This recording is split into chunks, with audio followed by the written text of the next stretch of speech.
Hello, everybody, and welcome to the Mad Profit Podcast. My name is Laurent Truc.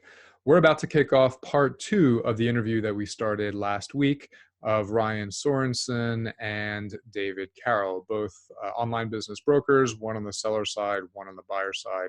Last week, we focused a lot on what the industry looks like.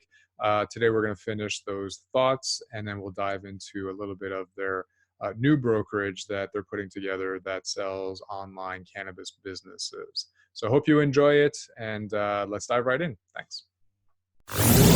Welcome to the Mad Profit Podcast, where we interview active investors, entrepreneurs, and experts who left corporate jobs to buy or start successful ventures and live life on their own terms.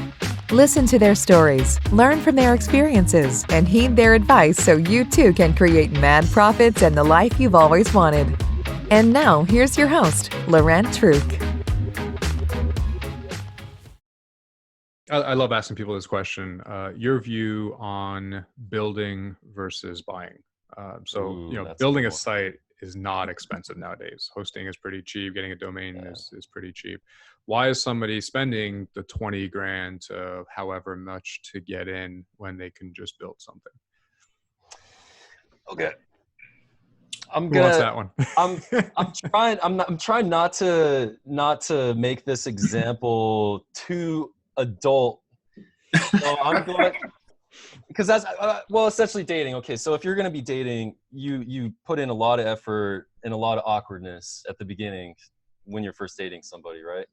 And there's a lot of investment going into it just to see if it's a fit. You might start a business and it might not actually be a fit by the time you even get like 3 or 4 months into it, and it just doesn't work out and it fizzles out. With buying a business, you can just go online. It's like online dating. You see the profile and you know exactly what you're getting. You have a score. You know, you could have like a score out of 100 on how good this business is for you. And they've already done all the hard work. You know it's going to be a good fit. Hmm. Yeah, I have another way I look at it. I think of buying a business, buying versus building in terms of a funnel. And if you think of building a business is really you're at the top of the funnel, right? So you a very small number of businesses that are attempted to be, that are started actually end up being profitable and successful. Yeah. So by buying a business, what you're doing is you're actually scooting yourself down the funnel. You're moving from the top of the funnel where whatever the percentage is, 85, 90% of all new businesses fail. You're actually selecting from the 5% that made it. Yeah, that's a good way to do it. Yeah, you've eliminated that risk. And I have a kind of a personal story or dimension to this, answering this question. For myself, we haven't talked about, I guess, how old we are, but Ryan and I represent 2 different generations. Let's just put it that way. Well, you wouldn't be able to tell with the white in my beard. So no, we're not going there. Well, I've shaved, so I don't have my gray beard. But when I mentioned earlier that when I first got into this business, looking at buying my own sites, I went through the same thought process that you're talking about, Laurent, where I said, okay, should I build something, mm-hmm. or should I buy something? And as somebody who's a little bit let's say in mid-career, this is really important because I don't have 3 to 5 years to take a shot at something that might not work out. Mm-hmm. I found that buying existing businesses and tweaking them is a much more efficient way to address that challenge. That's a great point. For me, it's the fact that someone has done the hard work of confirming there's demand, confirming mm-hmm. that they've been able to build a process that can be monetized, because there's a lot of different ways you could try to monetize a site. And to your point, just as many times as a business fails as a monetization method fails, right? So yeah, you're kind of, to your funnel perspective, you're going right to the bottom, right to the end of the line and say, I'm picking out of the successes. And you have access to a seller who has not only proven the model, but now has operationalized it. And you're getting all that brain dump from the seller in, operational documentation, and most of them stay on for a bit to help with the coaching. And I find it really reduces a lot of that risk. But it's funny because when I got into that space, the itch for me was, I want to start something new. I want to build it from scratch. And when you start looking at it, feels real good to do that. I'm sure it does. But you got, like, especially nowadays, you start a site and Google doesn't pay attention to you for 6 months, right? So there's a lot of content you have to create just to kind of get off the ground. And then the content has to be, you have to create more and more content nowadays just to keep up with the amount of volume that's being created. So it depends on the niche, of course, but it's not easy. It's a long haul to get there. It's a big mental barrier to have something be successful. So like David was saying, if you can just jump the gun, jump past it and then just go straight to it, then it makes a lot of sense. Perfect. There is something that you have, as a buyer, you have to understand, however, when you go into this decision-making process, if you were to build something, you would build exactly whatever your vision might be. If you're buying something, you often have to be flexible, because you're not going to find the dream business that you've envisioned in your mind. You might find something similar, but that requires a little more flexibility. And I find that some buyers have trouble with that. Like they want a business, they have a vision of the business they want to own, and they know they could build it, but they just want to find it. Well, it may not exist. Yeah. Oh, that's a great point. I never thought of it that way. Very good. So, excuse me. Joking here. He's overwhelmed, Brian. I'm so excited about all that I'm learning. By emotion. Tears will start soon. I had a question. Tears of joy. What are some of your success stories that you've seen? Have you seen a buyer buy something and really grow it and turn it into something? Do you have a couple of examples that you can shoot at us? Yeah, I got one. My favorite one is this. A few years ago, this guy was selling TV boxes that allowed people to watch local Chinese stations. And this was probably like 4 years ago. And they sold them in the US and Canada. And it was making probably about $2,000 a month in profit. And somebody bought it for only $25,000 because it was considered pretty risky. And people just weren't feeling it.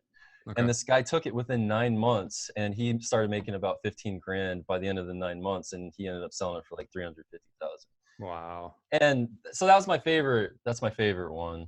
Of course, you've got the good ones and you've got the bad ones. That's the one that I like to share, just because it's so random. That is pretty random. Yeah.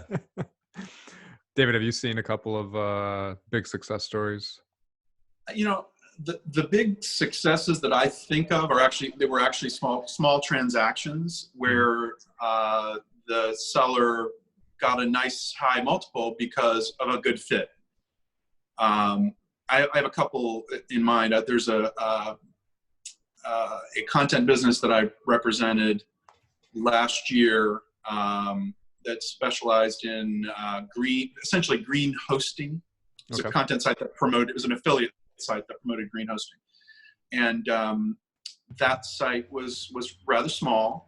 But I was representing a buyer at the time who was looking for an entry level business. That person didn't know at the time exactly what they wanted, which is common. But when I presented this business to them, there was just sort of a click that this is the perfect business to enter the industry with. And the seller was pretty firm on the price. And the buyer was a newbie, but I felt very confident encouraging the buyer to purchase that business at the healthy multiple that she paid. Okay. And I've actually just spoken to her recently, and she seems to be doing very well with it. So yeah, one of the things I've learned to really enjoy about working at the low end of the market in terms of price is I find that you are impacting someone's life in a much bigger way very often.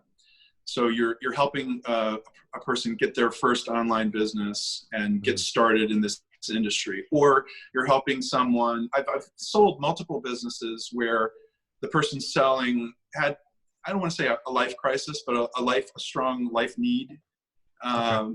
Several people having babies or needing to buy a house. And it brings me a lot of joy to be able to help that person sell the business and buy that house, or feel comfortable, having a baby. Those are kind of the success stories that I think of.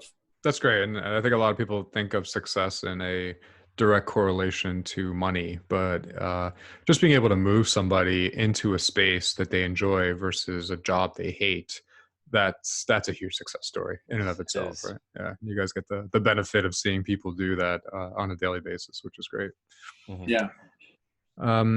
So right now, with different multiples, different business models, what would you say is kind of the ideal, after having made the comment that it's great to see people get into new spaces and enjoy their lives, I'm going to talk about money. So if somebody really wants to focus on wealth creation, what are some of the models that you would suggest? Is it more the buy and flip model, or is it more the buy, hold, reinvest model? Do you guys have a perspective on that? Yeah, absolutely. Whether you're starting it, purchasing it, or anything else, you have to have the end in mind, the exit. Okay. Always be running your business in mind for the exit, because if you focus on the exit, you're focusing on the things that are important, like making sure that you have SOPs in place, that you have as much of it automated as possible, looking at it in a way that's going to increase the value of the business is going to help you make more money in the meantime. So yeah, focus on the exit is what I say. Whether you're going to sell it or not, for the long term, if you're just building a portfolio, you still build it and run it like you're going to sell it. That's a great point, because if you always got that in mind, then you can kind of judge the market. And if the market's at a high, I mean, you made a great point before that people wait too long to sell their businesses, it's on a decline and they're not getting maximum revenue. If you're always in the thought process of, let me optimize this thing for growth, let me get all my numbers always ready to go. If you see a sudden peak, you're selling for maximum profit. Absolutely. You got to be looking for that peak to sell, because that's going to be the max. That's how you're going to maximize the value of that particular asset, is trying to sell it at the peak if possible. Sometimes it comes and goes, and it's not always predictable at all of when that peak is going to be. But if you can get it while it's still going well and sell it then you're going to maximize the value of that asset. So makes sense. Yeah, I'd like to add something to that, if I could. Yeah, sure. From my personal experience. So this is a quick story. When I entered the business initially, I think I mentioned in my previous life I was a banker. Mm-hmm. So I have always had kind of maybe a long-term investment view on these things, and when I looked at the industry, I noticed that the two leading firms, brokerage firms, both had the term flip in their name, right? Empire Flippers. And FE International, which some people know stands for Flipping Enterprises. Yeah. So I thought to myself, I wonder why all of these, millennials, the younger guy, why are they flipping these businesses? Why not build a business that can last over a longer period of time? And this is actually, I thought when I entered the industry, this is something that I could add, right? When my businesses, I'd like to hold them for long periods of time, take a longer view. I was more comfortable with that. Well, after I got involved in the industry, I think I realized why flipping is maybe the smarter strategy. It has to do with the dynamic nature of the internet. Businesses are affected by many more factors in shorter periods of time. Yeah. And so you may be able to take a business from, as Ryan was saying before, $1,000 a month to $10,000 a month. And there's a certain skill set required to do that. But the skill set that's required to take it from 10 to 100 is an entirely different skill set. And so flipping should be part of your strategy.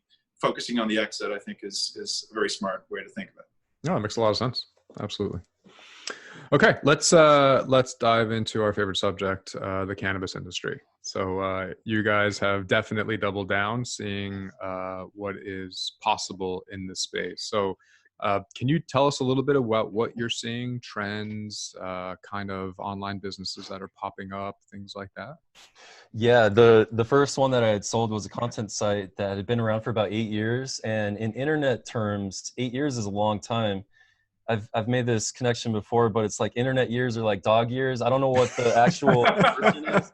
You get I love one that. internet year in real world years is maybe like 3 or 4. I don't know. But That's yeah, great. everything moves a lot faster. And so even closing on a deal, a traditional business deal could take anywhere from 6 to 9 months or even a year to close, like if you're selling it. But online, you can sell it in a day. You can sell it in a couple weeks or a few months at most. So this one in particular, I had listed it, and I'm not even kidding, within 2 days, 48 hours, we had, I think, 6 offers on it, and Wow. it had sold for twice the asking price. So it ended up going for 5x Holy on cow. what we had started off with just a 2x listing. I was just kind of testing the market out, and of course there's the demand for it. It was a smaller listing. It was under 100,000, but it was just a solid content site in the cannabis space, and they sold info products and affiliates and a little bit of advertising. So, and all of those things don't touch the plant. It doesn't touch the plant. There's nothing illegal about it. It's all across the board was all good. And, I mean, the demand was pretty incredible. That's amazing. Wow. Yeah. So that's kind of what got us going in the space. And because it's just the start of the wave, it's just, we're all like surfers over here, and we see these cool sets coming in. The waves are getting bigger and nicer. And so we're just in there, man. We're just swimming. Swimming, Waiting for the big waves. Some waves. Very cool. What are you seeing most of right now? Is it content sites? Content and e-commerce. E-commerce? So is e-commerce a difficult play with the legalities of it, or is Dude, yeah. we have experience in the last months trying to build up our own. So yeah. Well, there's a little. Well, yeah, I'll let you go, Lauren. We've got lots to say about this subject, so I'll let you. Yeah, we do. You can guide us in this minefield of awesomeness. Go ahead, David. Well, commerce. I think Ryan was just alluding to our own experience. Just to back up just a moment, Ryan was talking about the experience that got him very interested in this niche. I have a similar experience where I took a listing for a pre-revenue hemp company. Okay. That had made all the arrangements, had a brand, and had a manufacturer relationship and some inventory, but had not sold anything, or they'd sold a very small amount. And I was able to sell that business in a very short period of time at a multiple that was a multiple of 0. If there was no revenue. That's right, infinity. Let's put it this way: it sold at a multiple that would have been consistent with a business that was making about $1,000 a month for a pre-revenue company. So that caught my attention. But when Ryan and I entered the business, in earnest, we decided. Well, I think one of the initial things we noticed is that there are two pools of businesses. There are these old legacy businesses. Most of them are content. Well, they're almost all content businesses where people had blogs and different types of information businesses about the industry that have been around for a long period of time. Some of those people are now selling because they see opportunity. They've held these businesses for a long time, and suddenly there's a bump. And not everyone knows how long that bump. We think it will last for a long time, but not everyone is sure. Sure about that. And then there are these brand new businesses, right, where everyone has jumped in the market, and most of those are not for sale for the reason that you mentioned, Laurent, in your notes that you sent, because it's early. People want to hang on and see what they can do with these businesses. Yeah.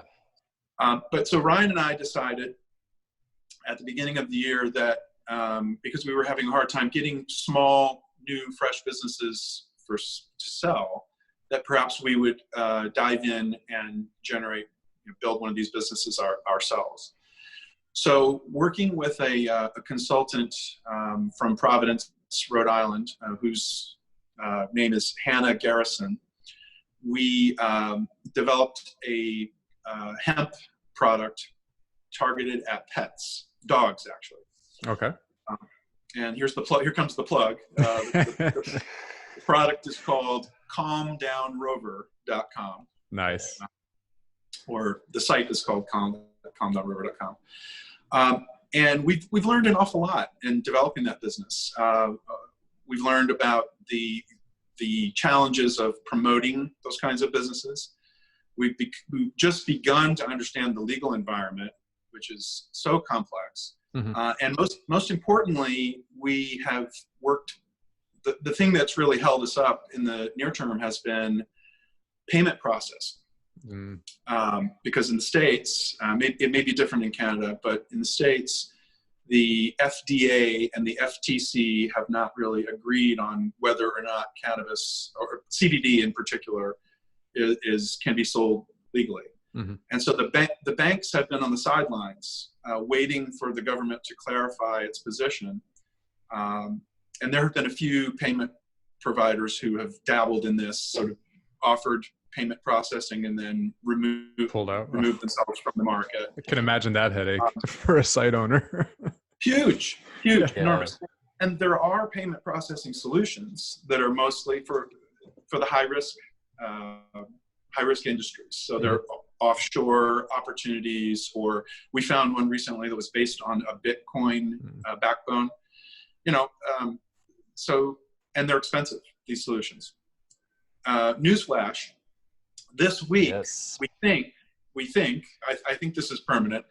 Shopify has finally begun to offer through Shopify Payments a payment solution for Shopify business. We're in business, baby. Oh, that's huge for them to make that call. That's great. So Shopify is now the second biggest online retailer, I think, behind Amazon, and then it's eBay after that. So Shopify going on board with that is gonna just keep the market flowing, and it's gonna open it up. So very cool. Yeah, so that's very big news. That's very big news for our commerce clients. Yeah, and they're not restricted by Canada versus US. They're opening this payment processing up globally. Wow, that was just is that global or North America? As opposed to just US? Say just US, yeah. I think it's probably just US. We're just learning about this now. Yeah. This is hot off the presses. All right, very cool. A little bit of research to do as well on that side. That's awesome. Oh yeah. Very good. So it's funny. You brought up one of the questions I had was, why would cannabis companies look to sell at this point when we're all kind of talking that we're at the impetus of potentially a huge growth? But I bought one, and quite frankly, the seller was just tired. He had been writing about cannabis for 7 years and was just exhausted. So is that what kind of you're seeing, or is there another reason somebody would sell it? That was the case for the content site that I had sold. The first one it was kind of the same thing. He'd been running it for 8 or 9 years, and 8 or 9 years ago, talking about cannabis online was kind of that was like a frontier trailblazer type cool. of Oregon Trail type of thing, where he's getting dysentery. He's just tired of the grind of going, and it just happened to be a good time because of now selling. He saw the opportunity and said, okay, the multiples, or the interest is there, so he decided to sell. But yeah, it's going to be more so people sticking with it for the next few years. There won't be a lot of sellers for another couple years, I think, but that's why we're in it now, is to kind of get a foothold, and once it does start going good, then we'll be here. Makes total sense. Very good. Anything else you guys want to bring up around the cannabis industry that you think listeners should know about? I just want to say one thing about competition, and this is something that this is the postscript to what I just said about Calm Down Rover. In a very, very short period of time, 6 months, we started this business, learned about the things I just mentioned, payment processing, marketing struggles, And I think we thought, if we can solve the payment thing and the marketing thing, this is going to be a really good opportunity. And I think the thing we underestimated is the competition part of it. Oh, geez. Holy crap. There are so many people in the market chomping right now. at the bit. Yeah. Oh, yeah. Absolutely. Yeah. And you could argue, and I think this is probably true, that there are a lot of people who maybe aren't so experienced, let's say, jumping in, but that's competition too. Yeah. Right. From the consumer's point of view, very often they don't know that, one brand is better than another. There's also a lot of, particularly we noticed this in the pets niche, cannabis or CBD for pets, that there's a lot of lack of information about dosing, for example. How much CBD do you give your dog? And your dog can't say, "Oh, hey, I'm good now. Yeah, I no longer have anxiety." Oh, these are so dosing and understanding how to use the product is a really big challenge. But competition, I think, is the big thing that we underestimated, and that I think we're going to see a cycle. We're going to see more, especially now with Shopify offering payments. Sure. You're going to see it's going to be big, a huge surge of new businesses, which is going to make the market really choppy and sloppy for a while. And then there'll be a shakeout.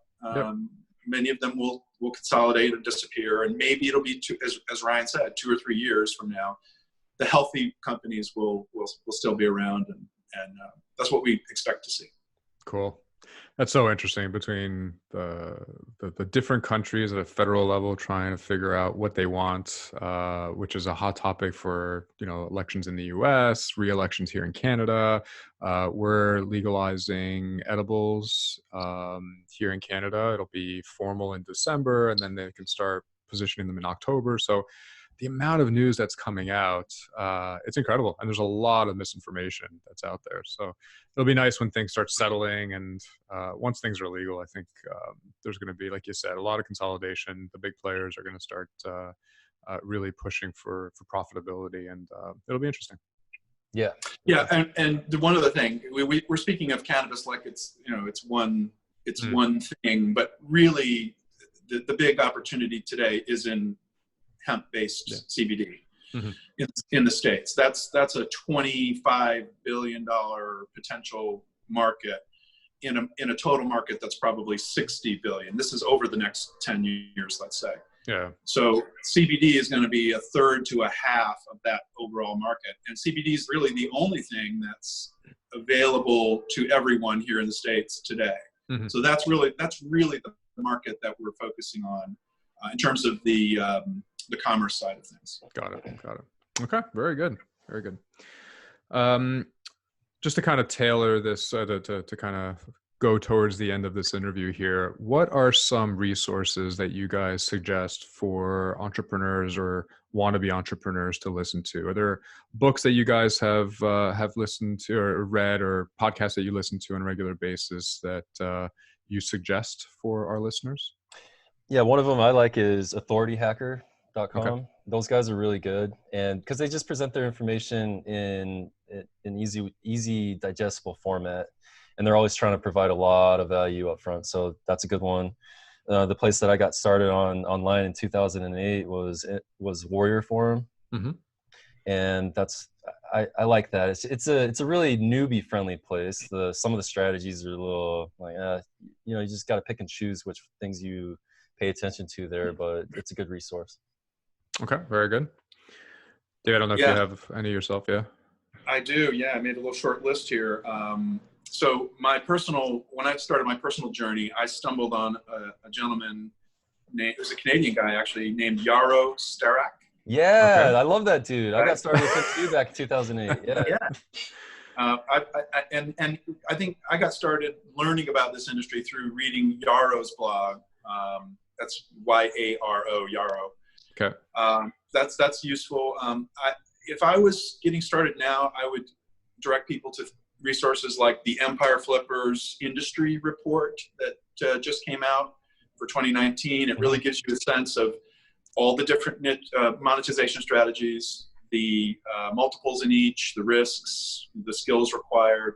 I think it's huge. I was actually very impressed that a broker would come out that open about, multiples, the true multiples that businesses are selling for versus kind of what the asks are. They were very open about information. It was a great read. Yeah, those guys are great. Joe and Justin are cool. Yeah, very useful resource. I completely agree. And I have to also mention Centurica's report. Centurica did Chris a report. Yates. Rhodium Weekends. We got to give a shout out to them. He's doing awesome things. Absolutely. The Rhodium guys. That's another great resource.